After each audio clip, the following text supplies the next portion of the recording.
So we can chant the prayers to the spiritual master. Om Jnanam Timirandhasya Jnananjana Shalakaya Chakshurunmilitam Jena Tasmai Shri Gurave Namaha. Shri Chaitanya Manobhishtam Stapitam Yena Bhutale Swayam Rupa Kadammayam Dadati Swapadantikam Vandeham Shri Guru Shri Yuta Padakamalam Shri Gurun Vaishnavangsha Shri Rupam Sagrajatam Sahagana Raghunathan Vitam Tam Sajivam Satijana Sahitam Krishna Chaitanya Devam Shri Radha Krishna Padan Sahagana Lalita Shri Vishakhan Vitangsha. He Krishna Karuna Sindho Deenabandho Jagatpate Gopesha Gopika Kanta Radha Kanta Namostute Tapta Kanchana Gaurangi Radhe Vrindavaneshwari Vrishabhanu Sute Devi Pranamami Hari Priye Vanchakalpatarubhyasya Kripa Sindhubhya eva cha Patitanam Pavanebhyo Vaishnavebhyo Namo Namaha. Jai Shri Krishna Chaitanya Prabhu Nityananda Shri Advaita Gadadhara Shri Vasadi Gaur Bhakta Vrinda. Hare Krishna Krishna Krishna Hare Hare Hare Rama Rama Rama Hare Hare. Welcome everyone. Today we will continue on to chapter 1 of the Nectar of Devotion. Last time we covered the introduction, which was the definition of pure devotional service. And this time we will start with the characteristics of pure devotional service, which is chapter 1 of the Nectar of Devotion. So today we're officially beginning the Bhakti Rasamrita Sindhu. Well, it officially began with the introduction, but if you are thinking in terms of chapters, today is the first chapter. So after defining what is pure devotional service, Srila Rupa Goswami starts describing what are the characteristics of pure devotional service.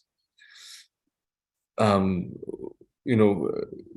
we are wanting to know about something, we need a definition. And then after the definition, we also need to know what are its characteristics, which also tell us why we should engage in that process. Why is devotional service so special? So, okay, this is what it is. This is what is, our mindset needs to be in a certain way in order to do pure devotional service. But then why should we do it? What are the benefits? The characteristics of devotional service tell us about that. So can someone remind us what is the definition of pure devotional service? Maybe give us one quality. One person can give one quality of pure devotional service in terms of its definition. It's unmotivated. Very nice. It's unmotivated. Very good. So pure devotional service has no other motivation. Actually, it's important to differentiate between devotional service and pure devotional service. So devotional service can have other motivations. In fact, most of the time it does. We do a service for Krishna, but we also have the desire for some recognition or maybe for some some personal benefit for ourselves, freedom from disease, something like this. So that's devotional service, but like you're saying, pure devotional service is unmotivated. What else? Who else?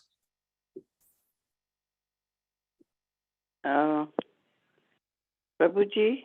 Yes. I think total samarpan to Lord Krishna. Okay, but in terms of the definition, what are the words that Rupa Goswami uses? Oh. Favorable to Krishna. Favorable, yes. And what's the Sanskrit? Does anyone remember? It's anushilanam. No, it's anukulyasya. So yes, it's sorry, anya bilashita shunyam jnana karmadinavritam. Anya bilashita shunyam jnana karmadinavritam. Anukulyasya krishnanu shilanam bhaktir uttama. Yes. So it's done for Krishna, anukulyasya, favorably done. Okay. And then what else? Following in the footsteps of the acharyas. Yes. Anushilanam. So that's anu, but what is the shilanam part?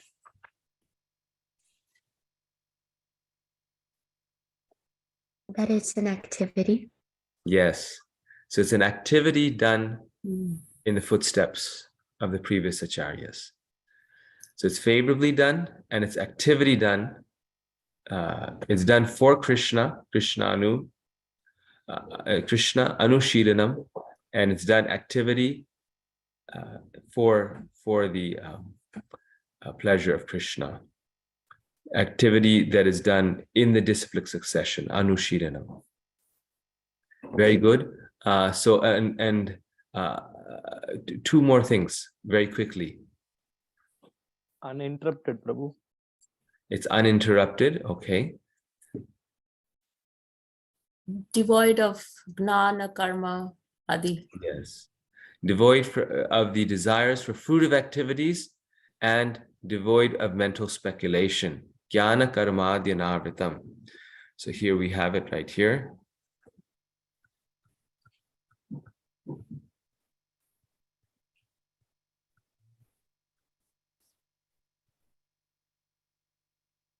So it's anukulyena, favorably done, for Krishna, anushilanam, activity done in disciplic succession. And then these are the primary characteristics. The secondary characteristic is anya bilashata shunyam. It is free from any other motivations, unmotivated. Jnana karma dhyanavritam. It is done without the anarthas of mental speculation and fruitive action. So, very good. So, having defined pure devotional service, Rupa Goswami now begins with the chapter 1. Let me see here. Where's my slide? Quickly, 1 second. We'll just this.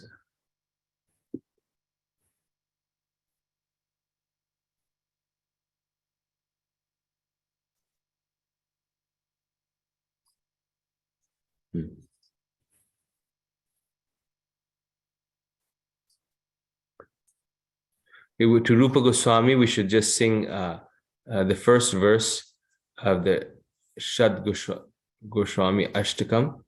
Krishnot Kirtan Gana Nartana Paro Premamritam Bho Nidhi Dhira Dhira Jana Priyo Priyakaro Nirmatsaro Pujito Shri Chaitanya Kripa Bharo Bhuvi Bhuvo Paravahantarako Vande Rupa Sanatano Raghujugo Shri Jiva Gopalako. So chapter 1, it's a discussion of the 6 characteristics of pure devotional service. Pure devotional service is so sublime and satisfying that devotees engaged in Krishna service don't want anything besides that service, not even the liberation of Salokya. And now, why is it so sublime?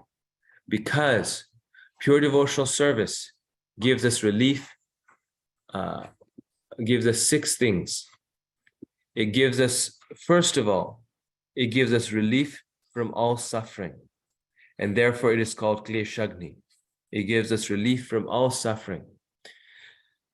In this material world, people are suffering so much, and pure devotional service gives us relief from all this suffering. Secondly, pure devotional service is all auspicious. It's not just auspicious, nor is it auspicious just for some people and not for others, but it is all auspicious. And therefore it is Shubhada. First one was Kleshagni. Second is Shubhada. The third one is it derides even liberation. Moksha lagutakrit. Even liberation is nothing in front of pure devotional service. The fourth one is that it is extremely rare. Sudurlabha. Pure devotional service is rarely achieved. So many people are engaged in devotional service, but pure devotional service is 1 out of a million. In the Gita, Krishna also says this.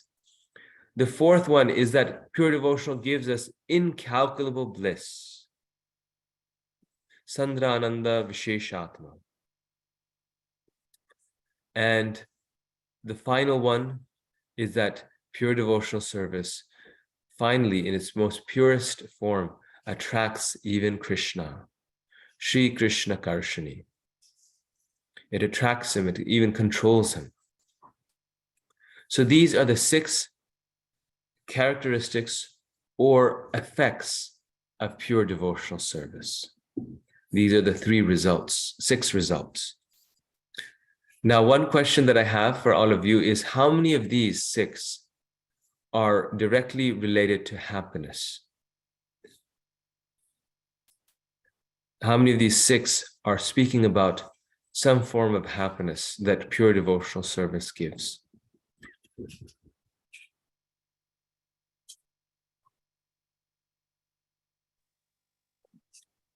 All of them. All of them? Yes, all of them in some ways are related to happiness. You're right.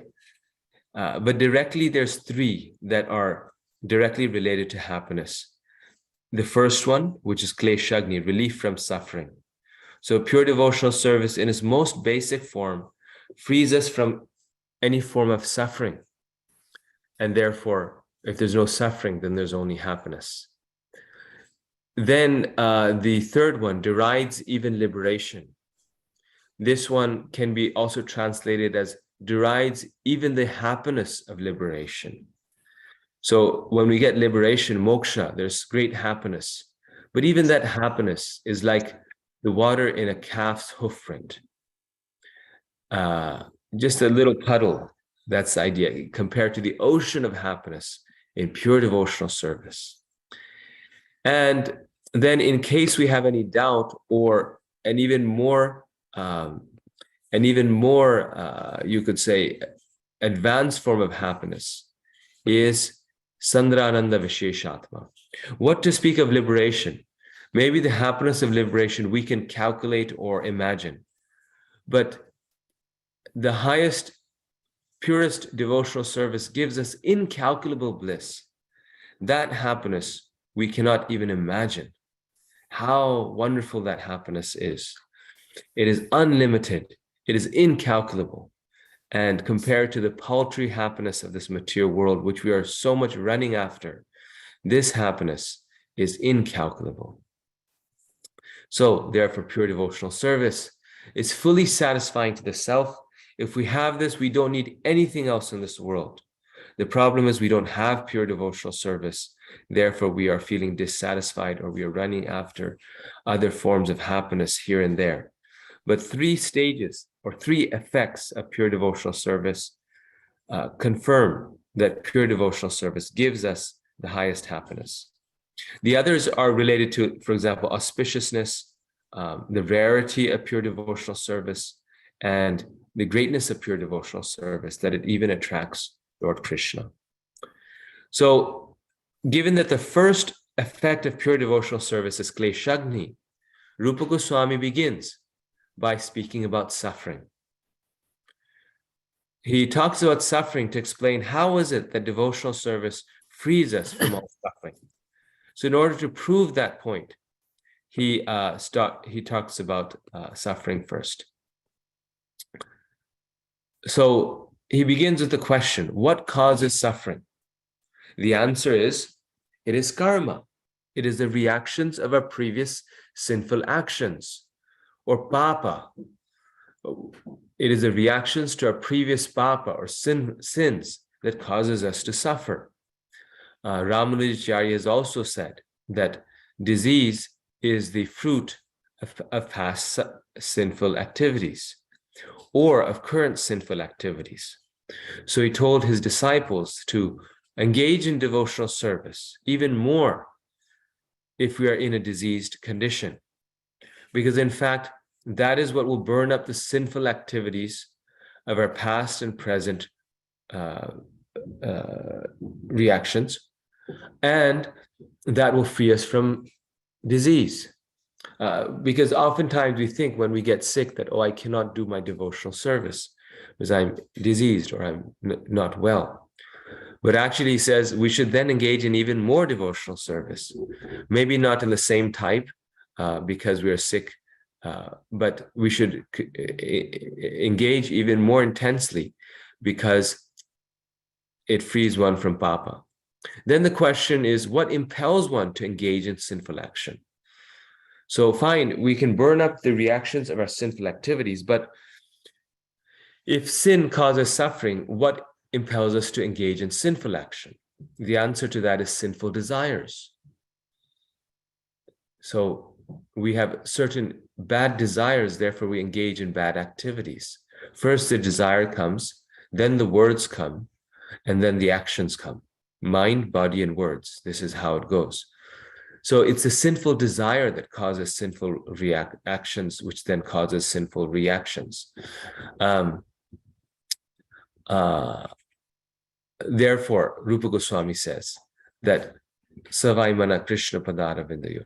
Bhagavatam says, but then Rupa Goswami says that the ultimate goal of all spiritual activities is to always remember Krishna and to never forget him.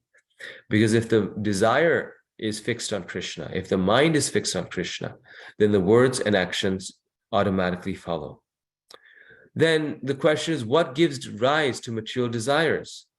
If desires are the cause of sinful action, which is the cause of bad reactions, what is causing the material desires? The answer is bodily identification resulting from ignorance, avidya, of one's spiritual identity as Krishna's eternal servant. So what causes material desires is avidya, or ignorance, because we're ignorant of our true nature, because we are ignorant of our true self-interest, because we have forgotten Krishna. Therefore, we have material desires. Once we have realized knowledge, so we have true vidya, then there won't be any material desires. This is not jnana, but vijnana. Once we have realized knowledge of our spiritual identity, then we will no longer have material desires. So the root cause of all suffering is avidya, or ignorance. The root cause of all suffering is our forgetfulness, non-connection with Krishna. So then, if that is the root cause of our suffering, then what destroys the avidya? That is the question. So here you can see in a more diagram form the causes of suffering: ignorance, sinful desire, then the action itself, the sinful action itself, and then the sinful reaction, which comes in the form of suffering. So it's very scientific, very logical, as you can see. Devotional service, therefore, is kleshagni, even for beginners. This means that it reduces or nullifies all kinds of suffering. So not even in its perfectional stage, but the first effective devotional service is that it frees one from great forms of suffering. And again, how is that? So the problem is avidya, which is I am this body. Therefore, I want, I hate, I fear, I destroy. I am this body, therefore, I am the enjoyer of this world. And this is leading us to so much suffering. This avidya, this is the tight knot of false ego, is due to ignorance. As long as one is ignorant about his identity, he is sure to act wrongly and thereby become entangled in material contamination. So, this avidya causes the ahankar, or the false ego. And when we're ignorant about our identity, we become entangled in material contamination, Prabhupada explains. There are many, many snakes on the ground of the forest, and when a fire takes place, it burns the dried foliage, and the snakes are immediately attacked. Similarly, the blazing fire of Krishna consciousness is so strong that the snakes of ignorance are immediately killed. So it is only Krishna consciousness that can burn up this avidya, or this ignorance, because the fire of Krishna consciousness burns up the snakes of material desires. It burns up this ignorance of our true position. This is yet another. So now, okay, this is the next stage. So just quickly, how does pure devotional service destroy our avidya, or our ignorance? It does so by giving us knowledge about Krishna, realized knowledge about Krishna. When we engage in pure devotional service, we are factually experiencing Krishna's presence.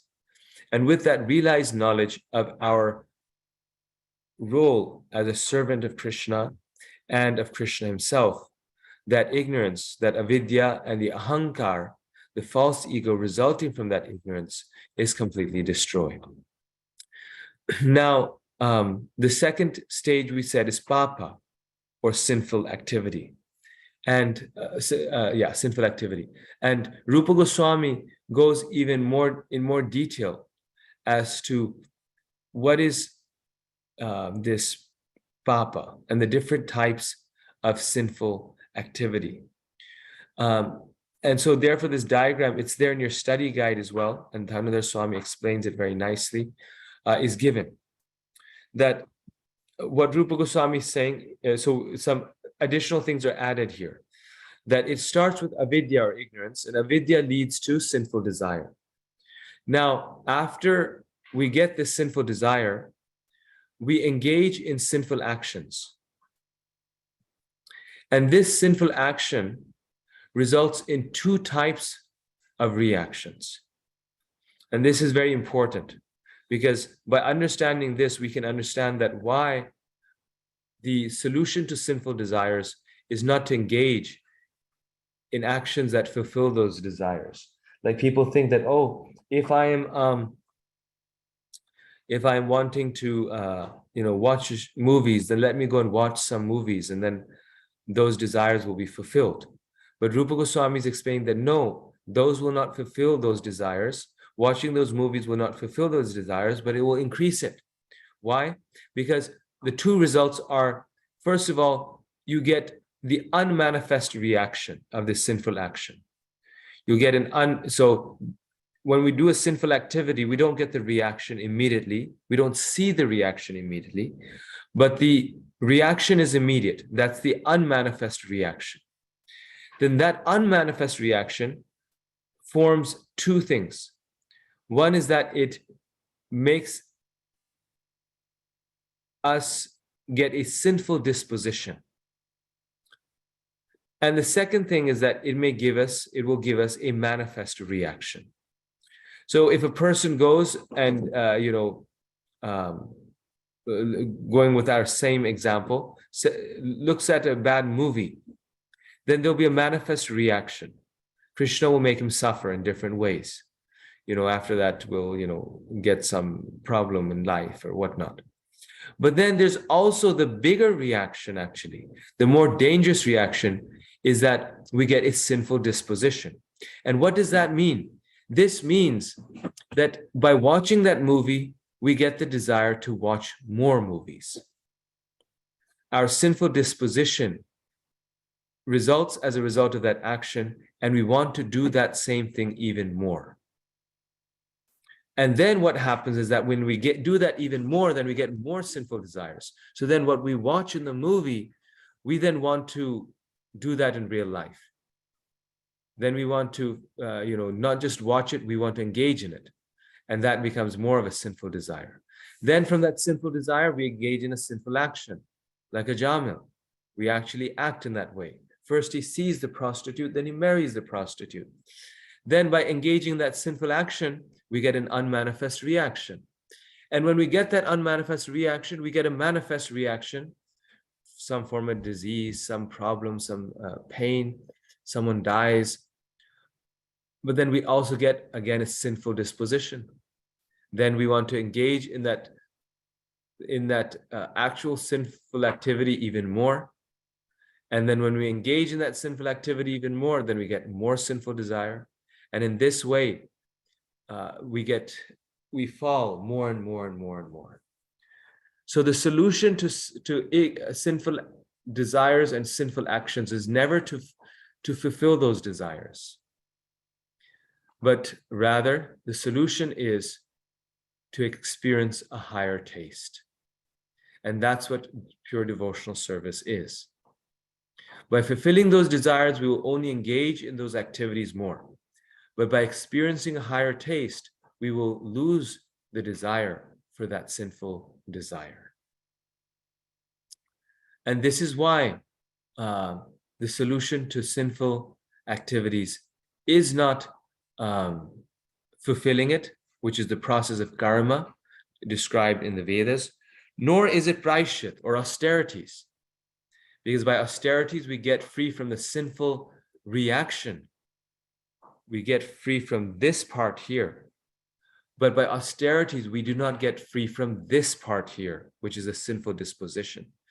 By performing austerities, we still continue to hold the desire for the sinful activity. The only thing that frees us from the sinful desire or burns the weed from the root is pure devotional service. The sinful disposition and desires only go away by experiencing that higher taste, that higher happiness in pure devotional service. And this is why 3 of the stages in the 6 characteristics of pure devotional service, 3 characteristics have to do with happiness. Because that happiness is what frees us from material happiness. Here's another diagram of that same thing. So you can see it in sort of a bigger font.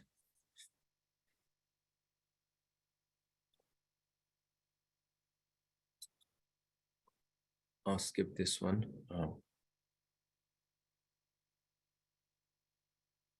So there are 2 types of reaction. There's the manifest reaction, the prarabdha, and there's the unmanifest reaction. The effect of the unmanifest reaction is that there's an intensification of material desires through kutam, or sinful disposition. So yeah, this is the other thing. You should learn these Sanskrit words. Back here, we had bijam is a sinful reaction, bijam is not reaction, it is sinful desire. This is wrong here. So from avidya, we get bijam, or the sinful desire. Then from the sinful desire, we engage in papam, or the sinful act. The unmanifest reaction is aprarabdha. Aprarabdha, this unmanifest reaction, leads to kutam, or the sinful inclination or disposition. And the unmanifest reaction also leads to prarabdha, which is the manifest reaction, and then there's suffering. So these words are important.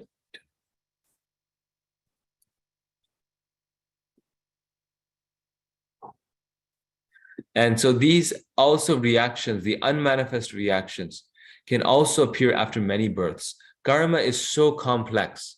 Karma is so amazing that its effects are so, they're so, you could say, difficult to understand how the effects manifest. There's a saying that the wheels of karma grind slowly, but they grind very fine. So the unmanifest reaction can take place even in another lifetime. So we see that sometimes different people are born with different sinful dispositions and others are not.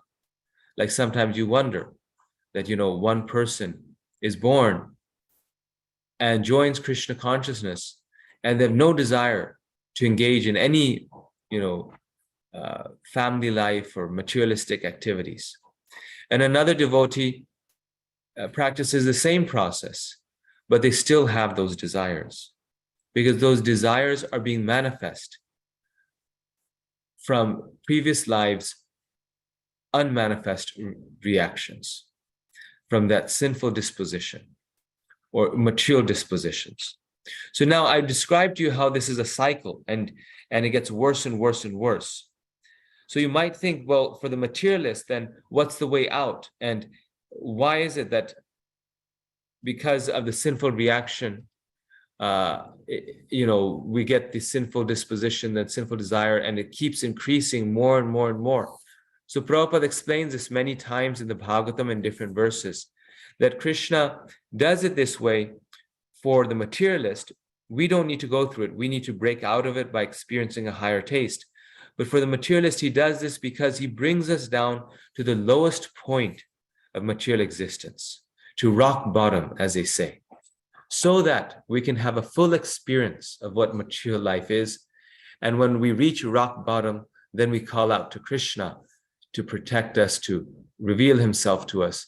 And then we start the process of devotional service very earnestly. Just like I met one devotee, his name was Adam, and he lived in Ireland. And he said that one time he was so intoxicated and taking drugs, intoxicated, alcohol, drugs, everything, that he was sitting in his room and he remembers that he was, very close to dying. He was so intoxicated. He thought, I'm going to die tonight. And at that point, he called out that if there's a God, please reveal yourself to me. I'm really suffering. Please reveal yourself to me. And the next day, by an invitation of a friend, he went to the temple, and it was Gaur Purnima. And he went to the temple on Gaur Purnima day. He was an Irish man, just visiting, out of curiosity or out of an invitation of a friend. And he goes there and he meets the devotees and he comes to the temple, and it was Gaur Purnima day, the day that he went, Lord Chaitanya's mercy, you see. And he said, on that same day, I moved into the temple and I never left. So that is, he could understand this is the cycle that this nectar devotion is describing, that it keeps, material life keeps pulling you down and down and down until he had to surrender. We were just reading in the Bhagavatam verses 2 days ago that how Parikshit Maharaj says that I got the curse of this Brahman boy, Shringi, so that I would have no option other than become Krishna conscious. I was so slow that Krishna had to bring me to his lotus feet out of fear of death. So now I'm afraid that I'm going to die in 7 days. Therefore, now I'm coming here to hear Srimad Bhagavatam. And so Krishna does this. And of course, this is his humility. In the case of Maharaj Parikshit, it's Leela, or pastimes. But in our lives, Krishna, the reactions pull us down more and more. We engage more and more in sinful life, so that one day we will call out to Krishna. But then the fact that we're doing the process of devotional service means we've already gone through that process. So now if we engage in material activities again, it's just slowing us down. Now, the true way of becoming free from this is pure devotional service, or burning those material desires by experiencing a higher taste. Srila Rupa Goswami always quotes extensively from Shastra to substantiate all of his points, analysis, and conclusions. So all of these items, Papa, all these things, he gives proof from the Srimad Bhagavatam, from the Padma Puran, from so many different scriptures, but primarily from the Srimad Bhagavatam. And these quotations are there to show how bhakti destroys suffering at every stage. At every stage, in this whole cycle of suffering, devotional service destroys the avidya, devotional service destroys the papa, devotional service destroys the kuta, which is the sinful inclination. Devotional service destroys the prarabdha karma, the manifest reaction. Devotional service destroys the aprarabdha karma, which is the unmanifest reaction. The devotional service destroys the bijam. All of these are destroyed. So therefore, now coming to the second characteristic of pure devotional service is therefore all auspicious.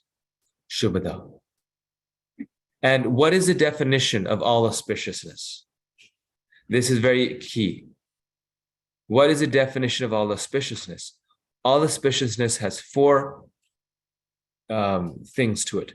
Something is all auspicious if it does four things. The first is it attracts everyone. If something is all auspicious, it will be attractive or pleasing to everyone. Attraction we can also describe as pleasing. It is pleasing to everyone. So Krishna Prasadam is pleasing to everyone. Everyone likes a sweet ball. And secondly, it is beneficial to everyone. So this is very important. There's many activities in this world that are auspicious because they're auspicious to some people, but they're inauspicious to others, right? So America sends aid to Ukraine. As a result of that, sending aid to Ukraine is auspicious for the Ukrainians, but it is inauspicious for some of the Russians. Or maybe it's auspicious to the Ukrainians, but then it's inauspicious for the United States because it's losing weapons and it's losing money by giving that donation of all these weapons. So it benefits some people, but it doesn't benefit others. Anything in this world, everything in this world is beneficial for some, but not beneficial for others. So the question is, what is there? Is there something in this world that is beneficial for every single person in the world? Well, materially, there's nothing like that. If there is something like that, then that is the perfect thing. And that thing is pure devotional service. Anyone who engages in devotional service, they may be young or old, they may be healthy or unhealthy, they may be man or woman, they may be black or white. If they engage in pure devotional service, they will be happy. It's the only way to give happiness to everyone. They may be poor or rich, but if they engage in pure devotional service, they will be happy. So it's beneficial to everyone. The third quality is it gives us saintly qualities. So the third aspect of all auspiciousness is that if something is auspicious, people will become more saintly as a result of doing that or getting that. So through devotional service, a person becomes more saintly. And finally, pure devotional service gives superior happiness. It gives us a happiness that is superior to any other form of happiness. So this, of course, is described in the other characteristics as well. So something is all auspicious if it gives people a greater happiness.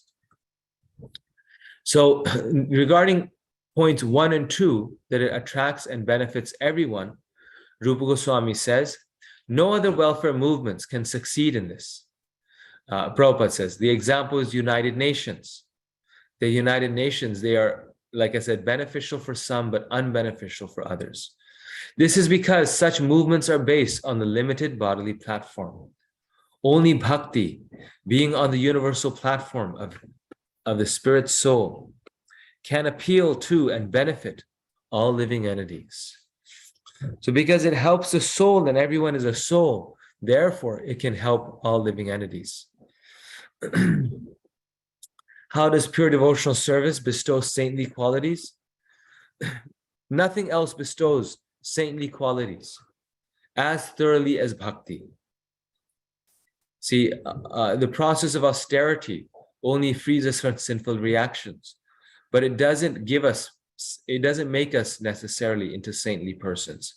In fact, very harsh austerities harden the heart and make a person more, difficult to deal with, like Durvasa Muni. But pure devotional service gives us truly saintly qualities. Other processes do not dissolve the false ego. Thus, whatever good qualities one develops ultimately become dovetailed with selfishness and spoiled. So externally, through mundane education or the process of mystic yoga, we get good qualities.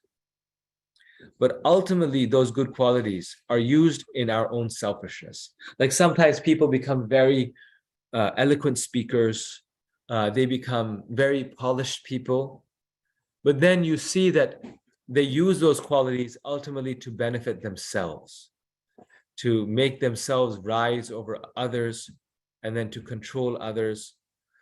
So their qualities are there, but those qualities are ultimately serving selfish purposes.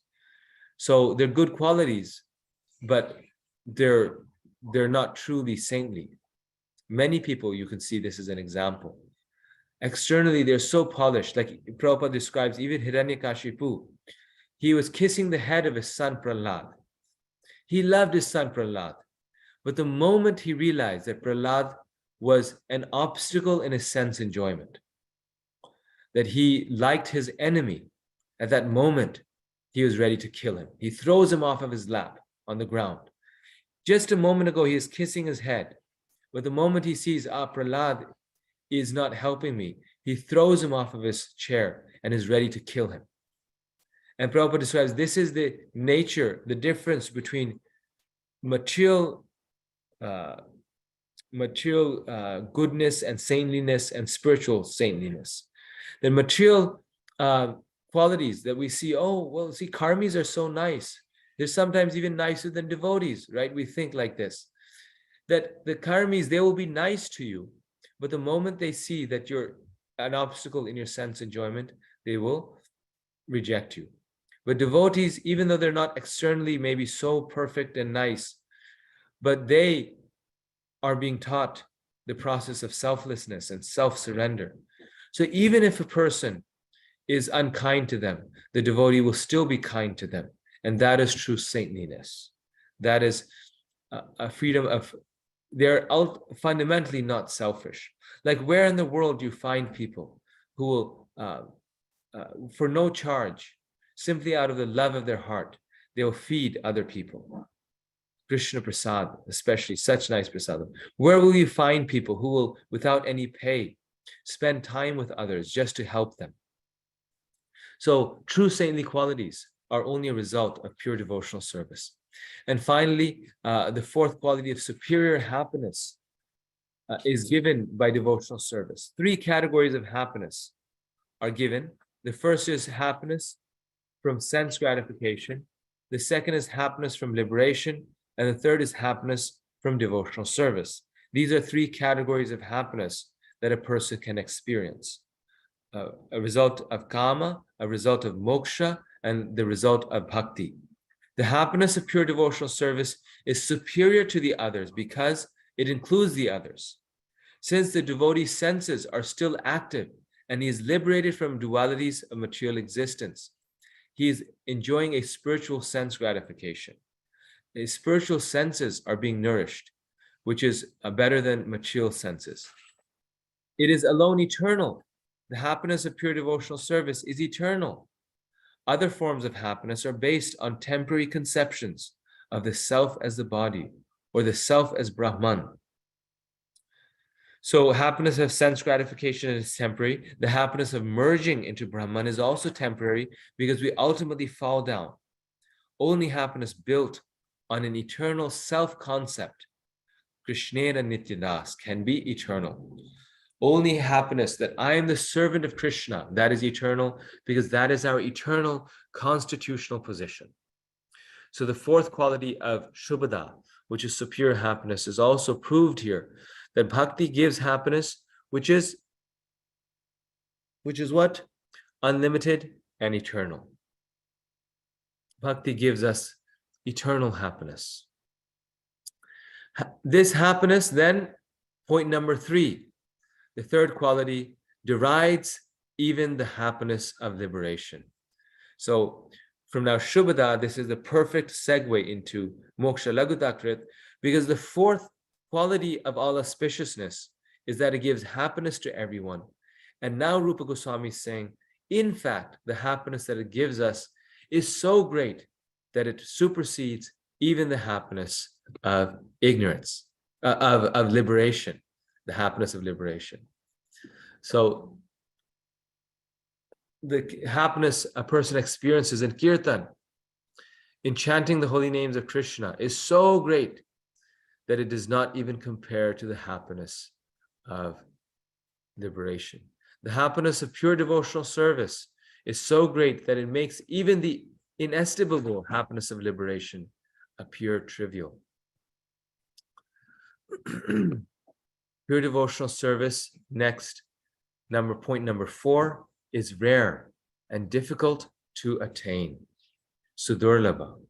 So you say, well, I want this. I mean, who doesn't want a happiness that's even greater than liberation?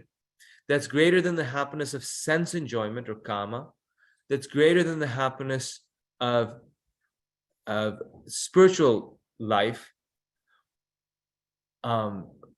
That happiness, I want to attain it. But Rupa Goswami then cautions us that that is rare and difficult to attain. It is sudurlabha. You cannot attain it by some business exchange. You cannot attain it by, going to the temple and paying Krishna some money. You cannot obtain it by, by going to the gym and doing some exercise. Why is it difficult to obtain? Rupa Goswami says there's 2 reasons pure devotional service is so rare and difficult to obtain. Number 1, we cannot obtain it by our own efforts. It only comes by Krishna's mercy.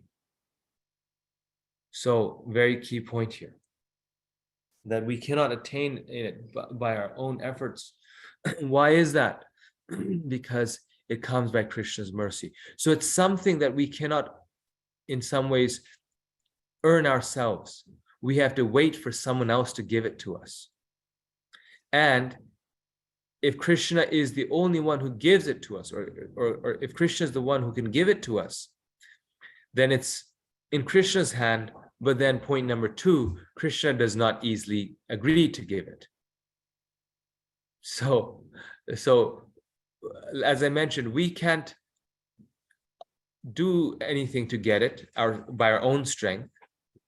Our own strength can't do it. Krishna has to give it, but then Krishna doesn't give it. So therefore, we can't get it. And why does Krishna not give it? Prabhupada explains this. Because pure devotional service even controls Krishna. We see that by the pure devotional service of Mother Yashoda, Krishna becomes afraid of her stick. Her stick is able to control Krishna. So that pure devotional service is very risky for Krishna, because if he gives it to someone, then that person controls him. And, we don't like to be controlled by someone, right? And so therefore, Krishna only gives it when he's 100% confident in that person's love for him. He's 100% confident that this person will handle me nicely. I want to be controlled by this person's stick, and therefore I will only give pure devotional service to that person. So therefore, it is rarely achieved. Krishna really has to purify us, test us. Krishna really has to make sure we are worthy of pure devotional service before he gives it to us. So therefore, pure devotional service is never attained by our own efforts, but it is our efforts that inspire the mercy of Krishna. It is our effort that brings us closer to getting the mercy of Krishna. So But still, we should never think that our efforts are proper payment for this service. We should never think that I've done so much service, so I've earned Krishna's mercy. No, we always have to remember, still it is up to Krishna. We may do service for millions of lifetimes, but if Krishna doesn't decide to give it to us, we cannot get it.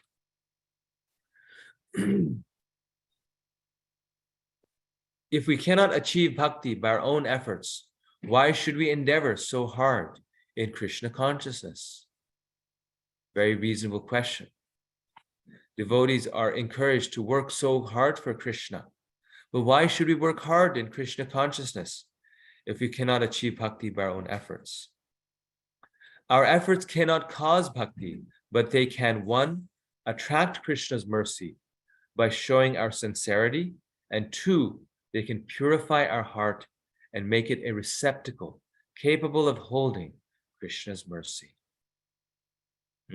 So the perfect example of this, I was speaking about Mother Yashoda. The perfect example of this is Damodar Leela. Mother Yashoda wants to tie up Krishna, and every time she tries to tie up Krishna, the rope is 2 fingers too short. And these 2 fingers, Prabhupada explains, represent 2 things. One is our effort. That unless Mother Yashoda puts in a lot of effort, Krishna is not willing to be bound. So she has to bring all the rope in the house, all the rope in the barn.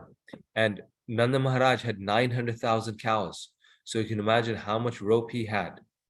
And she has to tie it to the point that she's sweating. The flowers in her hair are falling to the ground. She is almost fainting. And the second thing then, after she puts that effort in, that's still not enough. The second finger represents Krishna's mercy. So until Krishna decides to be bound by her rope, he cannot be bound. So effort and mercy go hand in hand, and both must be there 100% to get Krishna's mercy, to be able to get pure devotional service. So effort does not cause bhakti, but it attracts bhakti. It attracts Krishna's mercy. And here we see Mother Yashoda tying up Krishna. Why doesn't Krishna give it easily? Because it has the power to control him. The happiness of pure devotional service can become so intense that it is incalculably condensed and it fills the entire consciousness of the devotee. So now we did Kleshagni, we did Shubhada, Kleshagni, freedom from suffering, Shubhada, all auspiciousness. Then the third one was Moksha Lagutakrit. Then we did Sudurlabha, very rarely achieved. And now, although it is rarely achieved, if a person achieves it, somehow or the other, then the result is Sandrananda Visheshatma, incalculable bliss. That devotee then receives a bliss that is not calculable, that is not even comparable or imaginable by our material senses. Incalculable bliss. So this is the 5th characteristic of pure devotional service. That Sudurlabha devotee, that rare devotee, achieves this happiness. The happiness of bhakti, particularly sadhana bhakti, is superior to all others. So the 3 types of happiness also relate with the 3 major levels of devotional service, which we talk about later in the Nectar devotion. On the stage of sadhana, we get a happiness that is kleshagni. It frees us from all material suffering. It is superior to other forms of happiness. Materialists have so much need to go here and there to get happiness. They need to go on vacations to get happiness. They need to watch a movie to get happiness. They need to go to a spa to get happiness. But bhakti is superior to those happiness. So through sadhana bhakti, one gets a happiness that is better than all material happiness. If done nicely, sadhana bhakti will give us a happiness by which we know that this is better than anything else I'll get around here and there. But it may still not supersede the happiness of liberation. But the stage of bhava bhakti gives us happiness that is so wonderful that it derives even liberation. Once that happiness is on the stage of bhava, or it is spontaneous, ecstatic love for Krishna, then we don't care for this liberation. To hell with it. We just want to serve Krishna. And then the happiness on prema bhakti is so great that it is simply incalculable. And it is this happiness on the stage of prema that is being spoken of here in Sandrananda Visheshatma. So it is very rarely achieved. To get on the level of prema is very sudurlabha. It is very difficult. Like we can get even on the stage of perfection in sadhana, we can reach, to some degree, the stage of bhava. Even that is very, very difficult. But prema is very difficult. In one place, Bhaktivinoda Thakur, he says that to move from the stage of bhava to prema may take a great devotee, an advanced devotee, millions of lifetimes. So, I mean, devotees like Bharat Maharaj that we read in the Bhagavatam, they were on the stage of bhava. To come to bhava is like, like our spiritual masters in our movement. Who are we to measure? But just to give you kind of an idea, they may be on the stage of bhava. That's how elevated that stage is and difficult to attain, right? If a person has spontaneous love of God, where they're not attracted to anything material, they have pure love for Krishna, they're on the stage of bhava.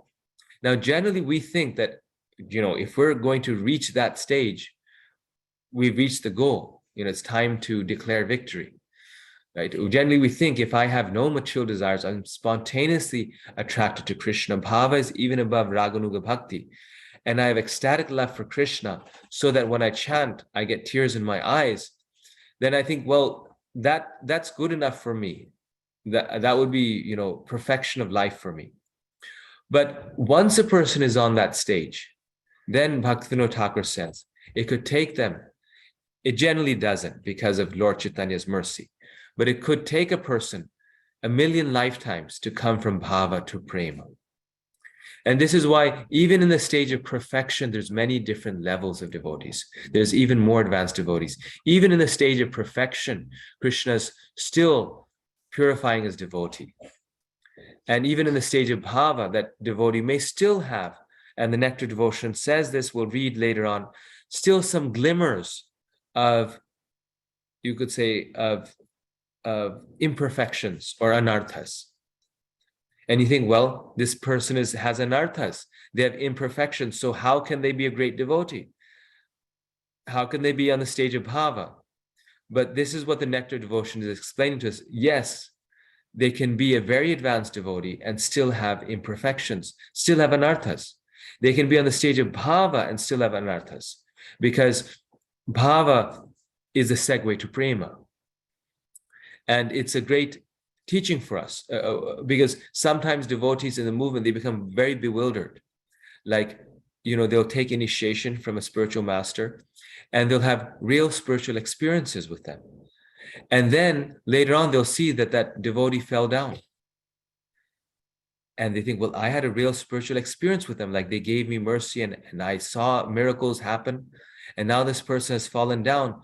So therefore, Krishna consciousness must be false, because my own experience was not validated. I must have been hallucinating. But when we understand this, then we can understand, no, actually, because those experiences were real. The advancement of that devotee is also real. But even at the stage of bhava, one can fall down, like we see in the case of Bharat Maharaj. because the experience of the bliss of devotional service is not fully complete. So there's still a slight chance of falling down. Bharat Maharaj had tears in his eyes when he was meditating on Krishna, the Bhagavatam describes. He was on the stage, firmly fixed on the stage of bhava. But when he sees this deer, this very cute deer, then he becomes attached to the deer. When he sees the deer, he gets a happiness in that distracts him. So you see that thing? So he falls down because of the deer. But on the stage of prema, it is not possible to fall down. And that bliss is simply incalculable.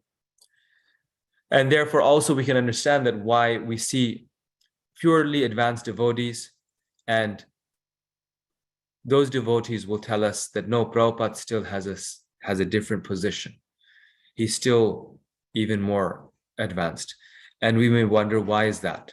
Because there's devotees like Srila Prabhupada who are situated on the platform of prema, and they cannot fall down. And there's devotees like Bharat Maharaj who have ecstatic love for Krishna, yet they're not on the level of prema. And even though we see faults in them, we have to remember they're on the stage of bhava. We have to be, careful with them. Like another very nice example is Lord Brahma. Lord Brahma, he has ecstatic love for Krishna. He saw Krishna, yet he falls down with his daughter. And when he falls down with his daughter, it's a true fall down. He falls down with his daughter, very embarrassing thing. Then some of the demigods, they begin to laugh at him. And when they laugh at him, then those demigods have to go to hell for some time. They have to experience the reaction of it, which is very severe, even though Lord Brahma actually fell down. Because though he fell down, he was still on the level of bhava. So we want to come eventually to the level of prema, because it's only on the level of prema that we cannot fall down. And this is why prema, Lord Chaitanya says, prema pumartha mahan. This is why, this is not just theory that, well, prema is, far from me. Why should I even think about it? This is why Rupa Goswami is saying that he's giving us the direction of how to come to that level, because though for us to come to the level of bhava is so difficult, it's only until we come to prema that the sixth level comes. And what is that sixth level? Sri Krishna Karshani. It's only love for Krishna in prema that actually attracts Krishna. All other forms of devotion are good for us, but only on the level of prema is actually Krishna becomes fully attracted by that devotee's service. And that is called Sri Krishna Karshani. Being the Supreme Lord, Sri Krishna is not in need of anything, but he is attracted to the pleasure of his own internal potency, expressed through the loving affection of his parts and parcels. So Krishna does not need anything, but he's attracted to love for Krishna when it's on the level of pure love. That is something that he wants. A very nice example of this is in the Govardhan Leela. After Lord Indra offends Krishna, then he and all the demigods, they realize their mistake and they come to worship Krishna. So after he begs for forgiveness, then he comes with his great elephant. I think Airavata is his name, this elephant. And he bathes Krishna with water from its trunk. And with a Surabhi cow, they bathe Krishna with milk. They perform a whole Abhishek ceremony for Krishna. And Krishna is sitting on his throne that the demigods have made, and he's very serious, and he's, very, accepting the service. And the demigods, they worship Krishna and they go away. And they think in their mind that, we have pleased Krishna. So once they leave, then they are kind of in the clouds. They're hiding in the clouds and they're still seeing Krishna. They're seeing what happens next. So after all these, funny looking beings with big crowns, they all leave. The coward boys, they think, oh, this is really funny that, Krishna was there and all these, four-headed people and, three-headed people and all these amazing creatures came and worshiped Krishna. And they had these glowing crowns. And after they worshiped Krishna, they left all of this samagri, this, milk and butter and all these things there, the abhishek thing. They left it there. So the coward boys think, let us imitate them. And as in a joking way, they take the milk and they start pouring it on Krishna. They take the ghee and they start rubbing it on his body. And when they do this, then Krishna begins to smile and laugh and enjoy with the coward boys. And he laughs and laughs and he embraces all of his coward friends. And the demigods, they're watching this. And then they realize that, oh, we did not please Krishna. When we were bathing him, Krishna was like very serious. And he was just, almost waiting for when we would finish our thing and he could begin his actual pastimes. But actually these coward boys, they are the ones who are pleasing Krishna. Krishna accepted their abhishek, but Krishna just tolerated our abhishek. Krishna actually was pleased by their devotion, not by our devotion. So this is the difference. The demigods, they were maybe on the stage of sadhana or bhava, maybe. But the coward boys, they were on the stage of prema. And Krishna was attracted by their love. So if we actually want to attract Krishna, we have to come to the stage. And this is what the devotee aspires for. This is why every morning we say this prayer to Tulsi Devi, Tulsi Maharani. And this is why Srila Prabhupada, in our sadhana, has actually given us the path to prema. We are begging Krishna, Moraye Abhilash Bilash Kunje Diyovas. Who are we? I mean, we are a worm in a stool right now. We're living in stool right now. But we are praying to Krishna that please give us residence in your kunjas. And how can we dare to even ask Krishna this? Because we're simply repeating Bhaktivinoda Thakur's words. That hope against hope, one day we may get pure love for Krishna. By the sincere practice of sadhana, then reaching prema, then one day we may get, then reaching bhava, then one day we may reach prema. So Prabhupada and the great acharyas are so kind that they are giving us the process, and therefore our process of sadhana is not an ordinary sadhana. It is sadhana that is geared towards prema. It is sadhana that is in the practice of prema. And His Holiness Tamal Krishna Maharaj actually made this point, that Prabhupada's sadhana that he gave us was a very unique type of sadhana. Though it is sadhana in spontaneous love for Krishna. All the songs that we sing in our morning prayers, therefore, are very specially selected by Srila Prabhupada and our acharyas. In discussing this characteristic, Srila Prabhupada mentions Srimati Radharani. This is because pure devotional service as a manifestation of the internal potency expands from her. Since she is the most attractive to Krishna, her potency, pure devotional service, also has the potential to attract Krishna. So the only person who can attract Krishna is Srimati Radharani. Therefore, only devotional service that is her potency can attract Krishna. And the devotional service that is her potency is Prema Bhakti. Only devotional service that is done by her mercy can attract Krishna. Therefore, we always say Radha Krishna. In the Naperville community recently, His Holiness Romabad Swami gave a seminar on Srimati Radharani. And his seminar was so nice. It was the first time many devotees felt that they were able to have a small appreciation of why Srimati Radharani's role in spiritual life is so important. because she is actually Shri Krishna Karshani. She is the one who attracts Krishna. And if we want to attract Krishna, our only hope can be to be the servant of the servant of the servant, 1,000 times removed of Srimati Radharani. So we must become the servant of the servants of Srimati Radharani, and that is the mood. And this was Srila Prabhupada's mood, that he encouraged us to become the followers of the servants of Srimati Radharani. So this is the conclusion here. We've covered the 6 characteristics of pure devotional service. And it's perfect timing. It's 8:20.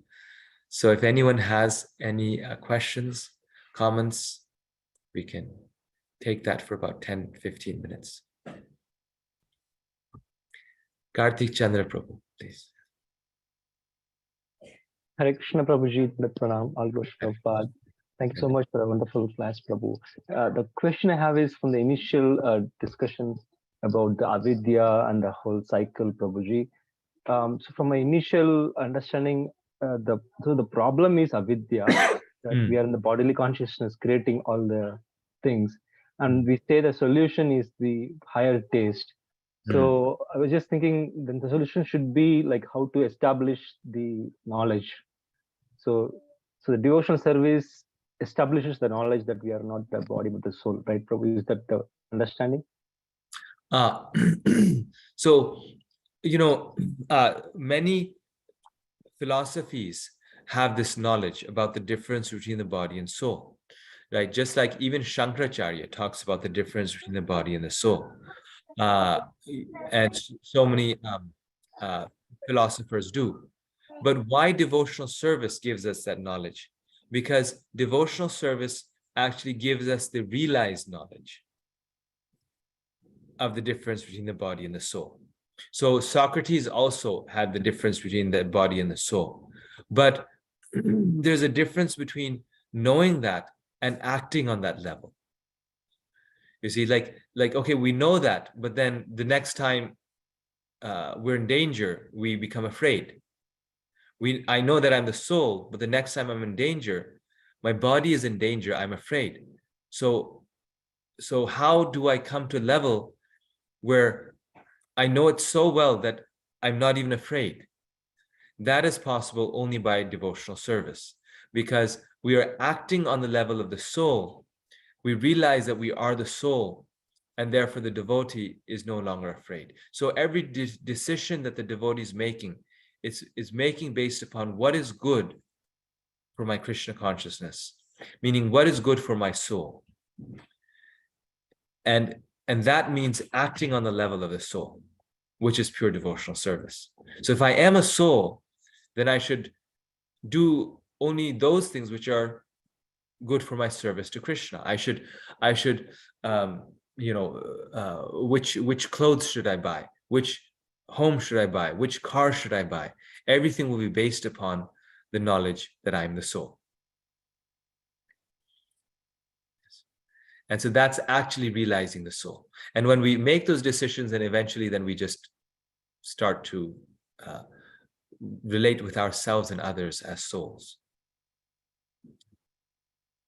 So bhakti is the only way to get realized knowledge. Otherwise, jnana is just knowledge.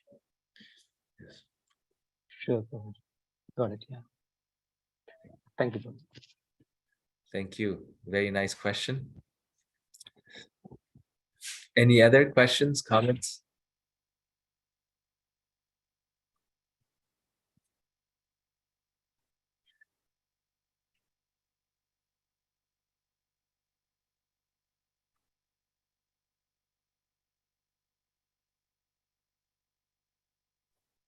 Hare Krishna, Prabhu. Hare Krishna. Dandavat Pranam. Prabhu, I'm new to your sessions. I just started joining last week. So I just wanted to understand the format. So you're sending the weekly homework. So we're supposed to email it to you every week. Is that how it works, Prabhu? Yes. So what I did was I sent the first few chapters at once, because sometimes I forget to send it after the class. So this way you have all 4. chapters. I gave you, I think, 4 chapters of homework. And then you also have verses to memorize. You would complete the homework and you check it yourself by looking at the study guide. The study guide is very rigorous. And then you send it to me so that I have it. I know that you've done it, but I don't grade it actually. Okay.